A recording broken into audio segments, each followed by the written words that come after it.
A mixture of paint is prepared by mixing 1 part of red pigments with the 8 parts of base. In the following table, find the part of base that needed to be added. അപ്പോൾ നമ്മളോട് ഇവിടെ എന്താണ് ക്വസ്റ്റ്യനിൽ പറഞ്ഞിരിക്കുന്നത്? അപ്പോൾ പെയിൻറ്റിൻ്റെ mixer prepare ചെയ്യാൻ വേണ്ടി 1 part of red പിഗ്മെൻറ്റിൻ്റെ കൂടെ 8 പാർട്സ് ഓഫ് ബേസ് ആണ് മിക്സ് ചെയ്യുന്നത്. 1 പാർട്ട് ഓഫ് റെഡ് പിഗ്മെൻറ്റിൻ്റെ കൂടെ 8 പാർട്ട് ഓഫ് ബേസ് ആണ് മിക്സ് ചെയ്യുന്നത്. അപ്പോൾ ഇവിടുത്തെ ടേബിളിൽ നമ്മൾ എന്ത് ചെയ്യണം? പാർട്ട് ഓഫ് ബേസ് കണ്ടുപിടിക്കണം. അപ്പോൾ ഇവിടെ നമുക്ക് പാർട്ട് ഓഫ് റെഡ് പിഗ്മെൻറ്റ് ബാക്കി തന്നിട്ടുണ്ട്. അപ്പോൾ 4 പാർട്സ് ഓഫ് റെഡ് പിഗ്മെൻ്റ് ആണെങ്കിൽ എത്ര പാർട്സ് ബേസ് മിക്സ് ചെയ്യണമെന്നുള്ളത് നമ്മളിവിടെ കണ്ടുപിടിക്കണം. 7 പാർട്സ് ഓഫ് റെഡ് പിഗ്മെൻ്റ് ആണെങ്കിൽ എത്ര പാർട്ട് ഓഫ് ബേസ് മിക്സ് ചെയ്യണമെന്നുള്ളത് നമ്മളിവിടെ കണ്ടുപിടിക്കണം, അല്ലേ? ഇത് നമുക്ക് കണ്ടുപിടിക്കാൻ ഈസിയാണ്, പക്ഷേ നമ്മുടെ മെത്തേഡ് വെച്ച് നമുക്ക് കണ്ടുപിടിക്കാം. എന്നൊക്കെ 1 × 4 ചെയ്താലാണ് നമുക്ക് എന്ത് കിട്ടുന്നത്? 4 കിട്ടുന്നത്. അങ്ങനെയാണെങ്കിൽ 8 × 4 ചെയ്താൽ ഇവിടുത്തത് കിട്ടും. എത്ര കിട്ടും? 32 കിട്ടും. അതേപോലെ 1 × 7 ആണ് 7. അപ്പോൾ 8 × 7 56. ഇവിടെ 56 വരും.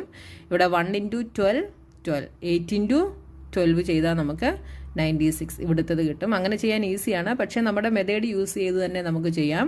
ഇവിടെ നമുക്ക് the number of parts of red പിഗ്മെൻറ്റിനെ ഇതിനെ നമുക്ക് എക്സ് ആയിട്ട് എടുക്കാം. പാർട്ട് ഓഫ് ബേസിനെ നമുക്ക് വൈ ആയിട്ടും എടുക്കാം. അപ്പോൾ ഇതെന്താണ്?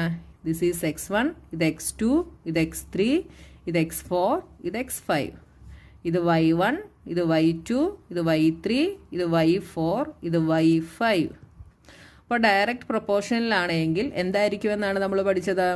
ഡയറക്റ്റ് പ്രൊപ്പോർഷനിലാണെങ്കിൽ നമ്മുടെ റിലേഷൻ എന്തായിരുന്നു? x1/y1 is equal to x2/y2. ഇപ്പോൾ x1/y1 എന്താണ്? 1/8 is equal to x2 is 4, y2 ആണ് നമ്മൾ കണ്ടുപിടിക്കേണ്ടത്. അപ്പോൾ ക്രോസ് മൾട്ടിപ്ലിക്കേഷൻ ചെയ്യുമ്പോൾ എന്ത് വരും? 1 × y2 is y2 is equal to 8 × 4 32. അപ്പോൾ y2 നമുക്ക് എന്ത് കിട്ടി? 32 എന്ന് കിട്ടി. കണ്ടോ? നമ്മൾ ആദ്യം പറഞ്ഞത് തന്നെ കിട്ടി. കണ്ടോ? ഇനി അടുത്തത് x1/y1 ഈസ് ഈക്വൽ ടു എന്താണ്? x3/y3.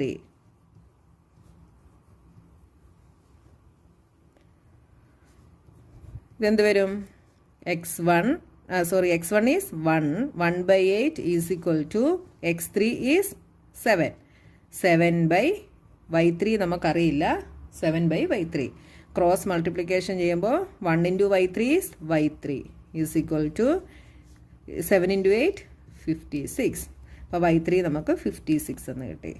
അടുത്തത് x1/y1 is equal to x4/y4. x1 is 1/8 is equal to x4 is 12, 12/y4. Cross multiplication ചെയ്യുമ്പോൾ y4 is equal to 12 × 8 is 96. അടുത്തത് x1/y1 is equal to x5/y5. എന്ത് വരും? 1/8 is equal to x5 is 20, 20/y5. Cross multiplication ചെയ്യുമ്പോൾ y5 is equal to എന്ത് വരും? 20 × 8 is 160. ഇത് 96, ഇത് 160. അപ്പോൾ ഇവിടെ 4 പാർട്സ് ഓഫ് റെഡ് പിഗ്മെൻ്റ് എടുക്കുകയാണെങ്കിൽ ബേസ് എത്ര വേണം?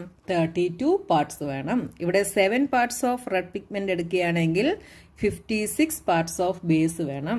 ഇവിടെ 12 പാർട്സ് ഓഫ് റെഡ് പിഗ്മെൻ്റ് എടുക്കുകയാണെങ്കിൽ 96 പാർട്സ് ഓഫ് ബേസ് വേണം. 20 പാർട്സ് ഓഫ് റെഡ് പിഗ്മെൻ്റ് എടുക്കുകയാണെങ്കിൽ 160 പാർട്സ് ഓഫ് ബേസ് വേണം. മനസ്സിലായല്ലോ എങ്ങനെയാന്ന്? അപ്പം നമുക്ക് ഏത് ക്വസ്റ്റ്യൻ തന്നാലും അത് ഡയറക്റ്റ് പ്രൊപ്പോർഷൻ ആണെങ്കിൽ ഇത് ഇൻക്രീസ് ചെയ്യുന്നതനുസരിച്ച് അടുത്തതും ഇൻക്രീസ് ചെയ്യും.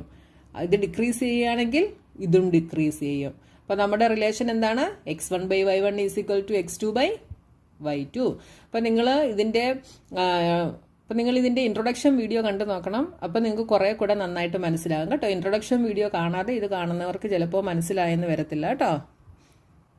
Next question number 3.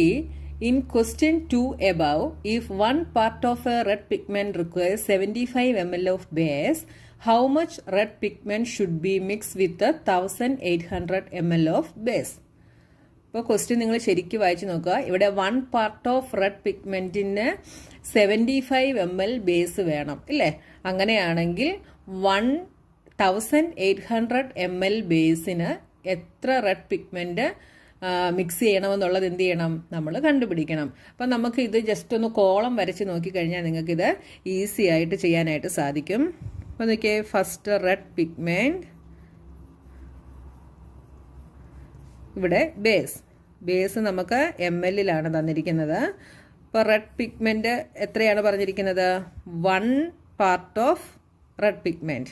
അപ്പോൾ 1 പാർട്ടിന് 75 ml ബേസ് വേണം.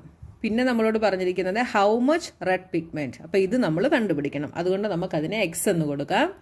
മിക്സ് വിത്ത് 1800 ml ബേസ് അല്ലേ? ഇത് നമ്മൾ കണ്ടുപിടിക്കണം. അപ്പോൾ എങ്ങനെ നമുക്ക് കണ്ടുപിടിക്കാം?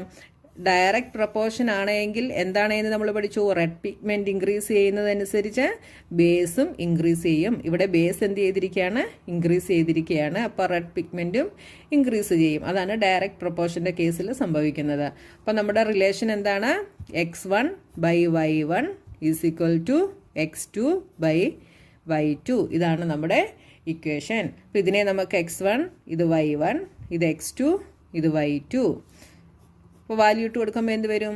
x1 is 1, y1 is 75 is equal to x2 is x by y2 is 1800.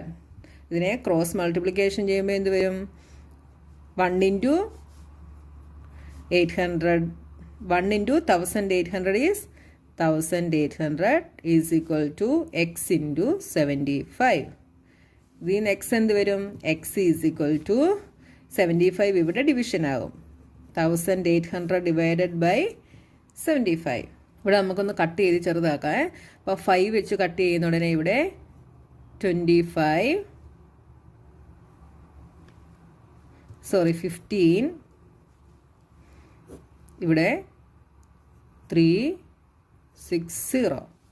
വീണ്ടും നമുക്ക് 5 വെച്ച് കട്ട് ചെയ്യാം. അപ്പോൾ 372. ഇനി 72 ഡിവൈഡഡ് ബൈ 3 ചെയ്താൽ 3 2s are 6, 1 12, 4 3s are 12. അപ്പോൾ നമുക്ക് എന്ത് കിട്ടി? 24 എന്ന് കിട്ടി. 24 parts of the red pigment should be mixed. അപ്പോൾ 24 parts of the red pigment should be mixed. 24 parts red pigment mix ചെയ്യണം ഇത്രയും ml ബേസിൻ്റെ കൂടെ. മനസ്സിലായല്ലോ?